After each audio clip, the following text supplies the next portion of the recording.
Hello అండి. ఈ వీడియోలో నేను చేదు లేకుండా పిల్లలు కూడా ఇష్టపడే కాకరకాయ పచ్చడి ఈజీగా ఎలా తయారు చేయాలో చూపించబోతున్నాను. దానికోసం నేను 1 కేజీ కాకరకాయలని తీసుకున్నాను. వాటిని చక్రాల్లాగా కట్ చేసుకోవాలి. కట్ చేసుకున్న ఈ కాకరకాయలని స్టవ్ ఆన్ చేసి మనము మూకుడు పెట్టి అందులో ఆయిల్ పోసి ఈ కాకరకాయ ముక్కలు వేయించేంత ఆయిల్ పోసుకోవాలి. డీప్ ఫ్రైకి సరిపడా ఆయిల్ పోసుకొని ఆ ఆయిల్ వేడెక్కాక ఈ ముక్కల్ని వేసుకొని వేయించుకోవాలి. ఈ ముక్కలు వేయించుకునేటప్పుడు ఖచ్చితంగా మనము స్టవ్ని మాత్రం మీడియం ఫ్లేమ్లోనే ఉంచి వేయించాలి.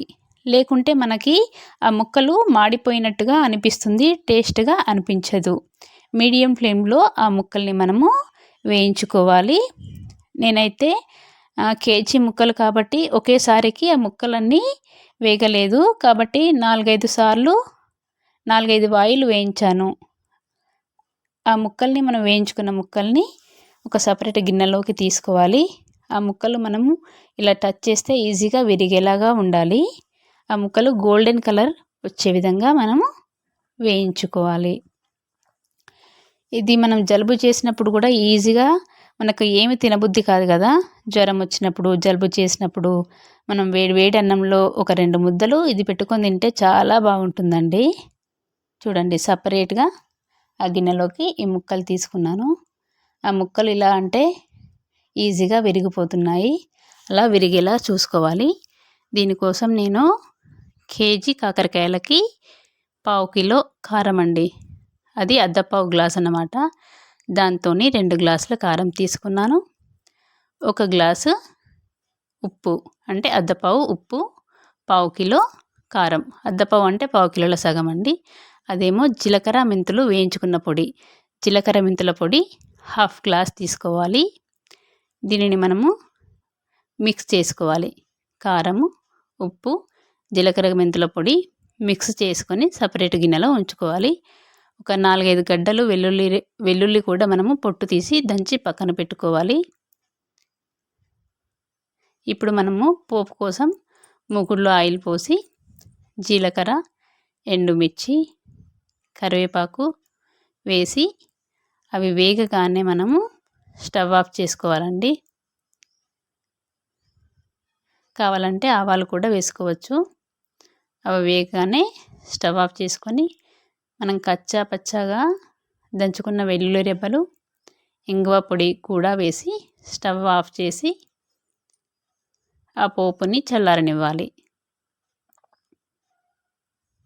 చూడండి, అవి వేసినాక పోపుని చల్లారనిచ్చి మనము కలుపుకున్న మిశ్రమం ఉంది కదా అండి,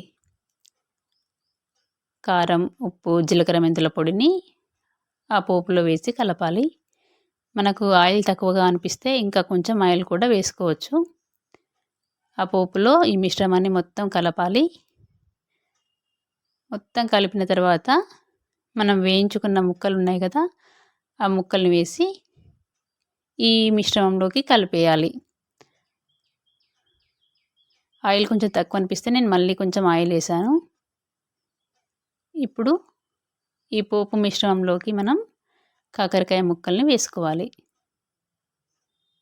చూడండి, అలా కాకరకాయలని ముక్కల్ని వేసుకున్నాక కారం, ఉప్పు, జీలకర్ర మెంతుల పొడి బాగా ముక్కలకు పట్టే విధంగా మనం బాగా కలుపుకోవాలి. బాగా కలుపుకొని చల్లారనివ్వాలి. చల్లారనిచ్చినాక మనము ఒక 3 నిమ్మకాయలు తీసుకొని నిమ్మకాయల్లో గింజలు తీసేసి ఈ మిశ్రమంలోకి మనము నిమ్మరసాన్ని పిండాలండి. ఇది చల్లారాక నిమ్మరసాన్ని ఈ పచ్చడిలోకి మనము పిండి మొత్తం కలిపేయాలి. కలిపినాక ఒక ఎయిర్ టైట్ కంటైనర్లోకి ఇది చల్లారాక తీసుకొని మనము ఎప్పుడంటే అప్పుడు ఫస్ట్ ముద్ద వేడి అన్నంతో ఈ కాకరకాయ పచ్చడి పెట్టుకొని తింటే ఎంతో రుచిగా ఉంటుందండి. మీకు ఈ వీడియో నచ్చిందని అనుకుంటున్నాను. నచ్చితే లైక్ చేయండి, షేర్ చేయండి, సబ్స్క్రైబ్ చేయండి. మీరు సపోర్ట్ చేస్తారని అనుకుంటున్నాను. Thank you.